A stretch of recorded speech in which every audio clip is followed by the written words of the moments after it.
Motivasi belajar sangat penting dalam pengembangan diri individu. Nah, jika kamu ingin sukses, maka kuncinya ialah jangan pernah berhenti untuk belajar.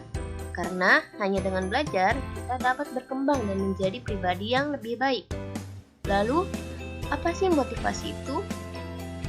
Motivasi berasal dari kata motif, yang artinya dorongan atau daya penggerak. Jadi, motivasi belajar yaitu dorongan yang membuat kita semangat untuk belajar.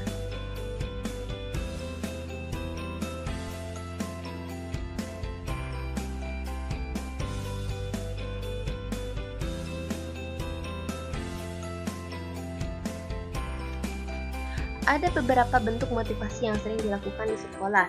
Yang pertama, memberi angka. Memberi angka atau nilai artinya sebagai suatu simbol dari hasil aktivitas siswa. Dalam memberi angka ini, semua siswa mendapatkan hasil aktivitas yang bervariasi.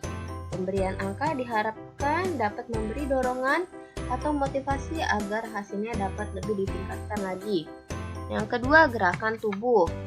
Gerakan tubuh artinya mimik, parah, wajah, gerakan tangan, gerakan kepala yang membuat suatu perhatian terhadap pelajaran yang disampaikan oleh guru. Gerakan tubuh saat memberikan suatu respon dari siswa artinya siswa di dalam menyimak suatu materi pelajaran lebih mudah dan gampang. Yang ketiga, memberi hadiah. Maksudnya adalah memberi suatu kenang-kenangan kepada siswa yang berprestasi. Hadiah ini akan dapat menambah atau meningkatkan semangat belajar siswa karena dianggap sebagai suatu penghargaan yang sangat berharga bagi siswa. Yang keempat, memberikan pujian. Memberikan pujian terhadap hasil kerja siswa adalah suatu yang diharapkan oleh setiap individu.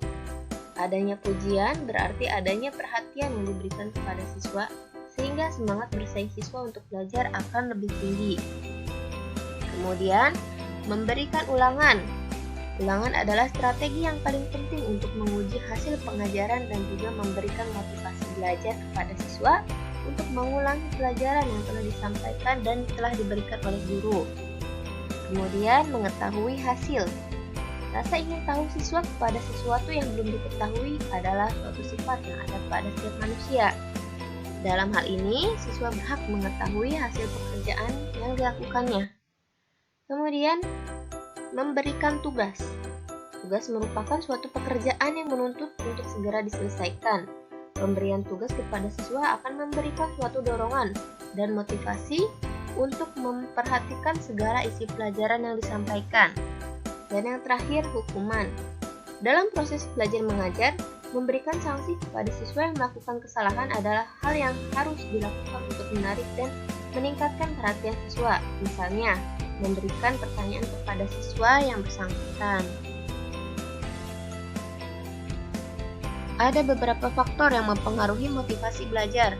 Yang pertama, faktor internal yang berasal dari dalam diri individu, yaitu meliputi faktor jasmania, yaitu kesehatan atau cacat tubuh.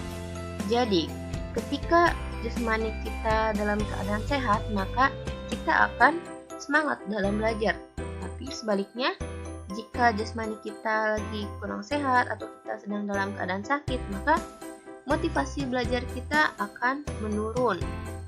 Kemudian faktor psikologis yang meliputi inteligensi, minat, perhatian, bakat, kematangan, dan lain sebagainya. Kemudian faktor kelelahan baik secara jasmani maupun rohani. Jika kita lelah, maka yang ada kita ingin istirahat. Nah, maka ketika kita lelah, motivasi belajar akan menurun.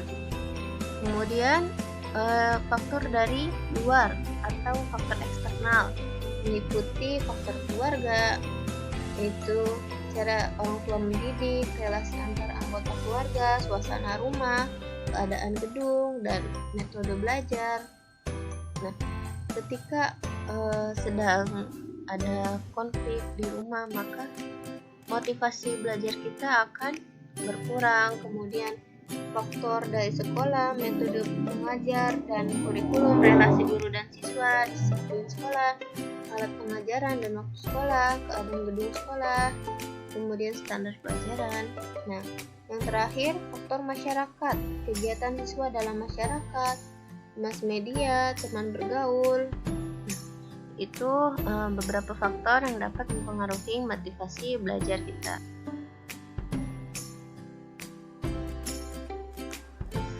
Faktor lain yang mempengaruhi motivasi belajar siswa, yang pertama cita-cita atau aspirasi siswa. Cita-cita merupakan satu kata tertanam dalam diri seseorang. Cita-cita merupakan angan-angan yang ada di imajinasi seseorang, di mana cita-cita tersebut dapat dicapai akan memberikan suatu kemungkinan tersendiri pada diri individu.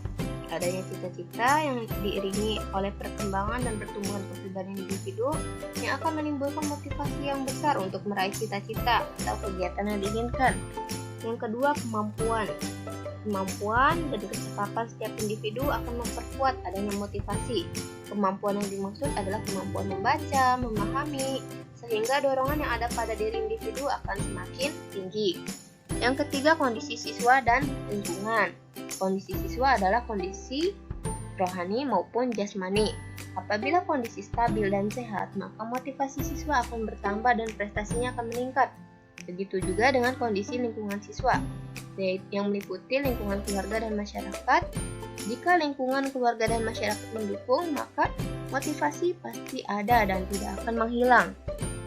Yang keempat, unsur dinamis dan pengajaran. Dinamis artinya seseorang individu dapat menyesuaikan diri dengan lingkungan sekitar, tempat di mana individu akan memperoleh pengalaman. Yang terakhir, upaya guru dalam pengajaran siswa. Guru adalah sosok yang dikagumi dan insan yang mempunyai peranan penting dalam dunia pendidikan.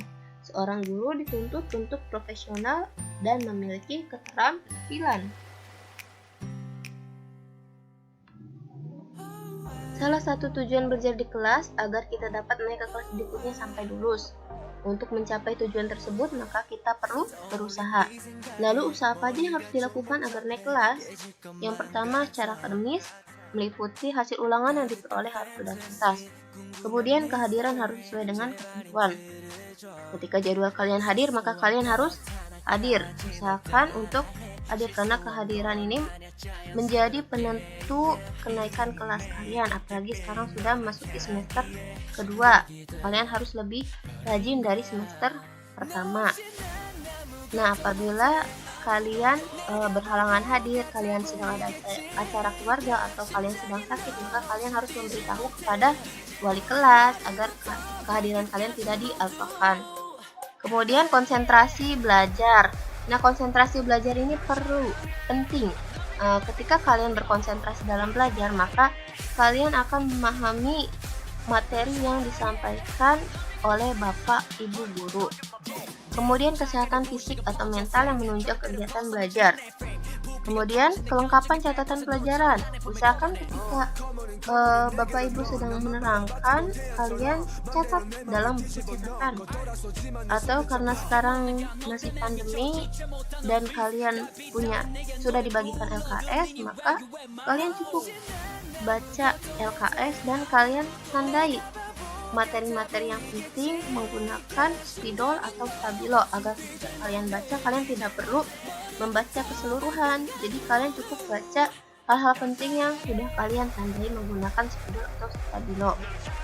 Kemudian yang terakhir, mengerjakan tugas atau PR dengan baik. Kerjakan tugasnya dan kumpulkan tepat waktu.